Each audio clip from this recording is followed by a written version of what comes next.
வந்து எதுவுமே வேலை எதுவுமே செய்ய மாட்டேன் சார்.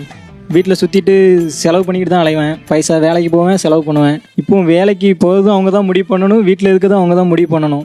வேலைக்கு போனால் பைசாவை கரெக்டாக அவங்க கையில் வந்து கொடுக்கணும். அடுத்து வீட்டில் எல்லா வேலையுமே நான் தான் பார்க்குறேன்.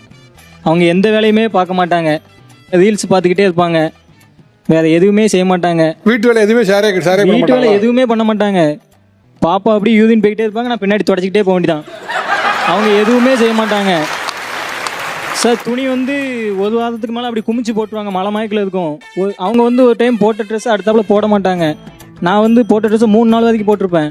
அவங்க 5 நிமிஷம் இப்போ போடுவாங்க, அந்த அன்றைக்கி போய் வீடியோ நடிப்பாங்க, சட்டையை கலத்தி போட்டுருவாங்க, அதை நான் போய் சோப் போடணும். அதுவும் கிணத்துல தண்ணி கோழி சோப் போடணும். ஏன் நீங்கள் உங்கள் வீட்டு வேலை ஷேர் பண்ணிக்கல, உங்களுக்கு பிரச்சனை? சார் நான் செய்யதாங்க சார் செய்வேன். பாப்பா வந்து பிறந்ததுலேருந்து நான் ஒருத்தி மட்டுமே பாப்பாவை பார்க்கணுங்க சார். பாப்பாவை பார்த்து அந்த பாப்பா கீழே எங்காவது விழுந்துட்டாலும் என்னை சொல்கிறாங்கங்க சார். இல்லை அதையும் தான் நீங்கள் கவனிக்க மாட்டீங்கன்னு தான் அவங்க சொல்கிறாங்க. குழந்தை வளர்ப்பு நீங்கள் குழந்தையும் கவனிக்கதாங்க சார் செய்கிறேன். அது கிணத்துக்கு போகணுங்க சார், 7 மைல் நடக்கணுங்க சார். அவங்க ஊரில் வீட்டில் துவைக்கிற கல் கிடையாதுங்க சார், தண்ணி கிடையாதுங்க சார். போனால் கிணத்துக்கு போகணும் சார். இப்போ இருக்க வீட்டில் எல்லாமே இருக்குது சார். சார் கிடையாதுங்க சார். அதுக்கான உங்கள் வீட்டுக்கு வந்தால் பார்க்க முடியும். நான் காலையில் 9 மணிக்கு நான் டியூட்டிக்கு போகணும் சார். 6 மணிக்கு எந்திரிச்சு சமையல் நான் இனிமேல் காலையிலையும் சாப்பிட மாட்டேன், மதியமும் வீட்டில் சாப்பிட்றது கிடையாது சார்.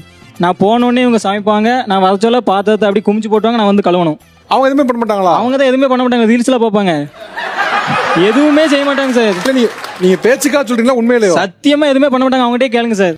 நான் அப்போ தான் சார் லைனில் கை வச்சுக்கிட்டு இருப்பேன், மெயின் லைனில். மேடம் ஃபோன் அடிச்சுவாங்க, மதியம் ஃபோன் அடிப்பாங்க, நீ வேலை பார்த்ததெல்லாம் போதும் வீட்டுக்கு வா அப்படிம்பாங்க. எதுக்குமா அப்படின்னு கூப்பிடுவேன். உன் குழந்தை அழுதுகிட்டே இருக்கு, வீட்டில் வந்து அவளை பார்த்து நான்லாம் பார்க்க மாட்டேன், நான் செல்லு தான் பார்ப்பேன் அப்படிம்பாங்க சார். அப்படி எப்படி சொல்லுவாங்க ஒரு அம்மா? கேளுங்க சார். அடுத்து ஒரு 6 மணிக்கு மேலே ஃபோன் அடிச்சிட்டாங்கன்னா செத்துலாம் போல தோணும் சார். ஏன் எதுக்கு இப்படி தோணும்? ஃபோன் அடித்த உடனே ஒன்னால நான் குளிக்கலை, செத்துலாம் போல இருக்கு, எப்பவும் வீட்டுக்கு வருவேன், உன் பிள்ளை நோய் நோயின்னு அழுதுகிட்டே இருக்கு, வந்து தூக்கிட்டு போவேன் பிள்ளை அப்படிம்பாங்க சார். வந்து பார்க்க சொல்ல பிள்ளைக்கெல்லாம் அங்கங்கே தடுப்பு தடுப்பாக இருக்கும் சார். பார்க்கவே மாட்டாங்க. நைட்டு நான் தான் சார் பால் கொடுக்கணும் குழந்தைக்கு, பால்ட்ட பால் அடைச்சி. நைட்டு மேடம் எந்திக்க மாட்டாங்க, ஏன்னா காலிலேருந்து வேலை பார்க்காங்களா, ரீல்ஸ் பார்க்காங்கல்ல, அதனால் நைட்டு எந்திக்க மாட்டாங்க சார். அவங்களுக்கு சொந்தது வந்து கோயம்புத்தூர், எனக்கு வந்து திருநெல்வேலி. அவங்க எப்படி வளர்ந்தாங்கன்னு எனக்கு தெரியாது, ஆனால் அவங்களுக்காண்டி நான் எல்லாமே மாற்றிக்கிட்டேன். அவங்க எனக்காண்டி கொஞ்சம் மாறி வந்தால் கூட போதும் சார். உங்கள் கல்யாணம் லவ் மேரேஜா அரேஞ்ச் மேரேஜ்? லவ் மேரேஜ் தான் சார். Love marriage. அதனால தான் சார் இவ்வளோ இறங்கி போயிருக்கேன். நீங்கள் சொல்கிறதா பார்க்கும்போது ஏன்டா கல்யாணம் பண்ணவங்க மாதிரிலாம் சொல்கிறீங்க? ஆமாம் சார். வெக்கம், மானம், சூடு, சொரணை எல்லாத்தையும்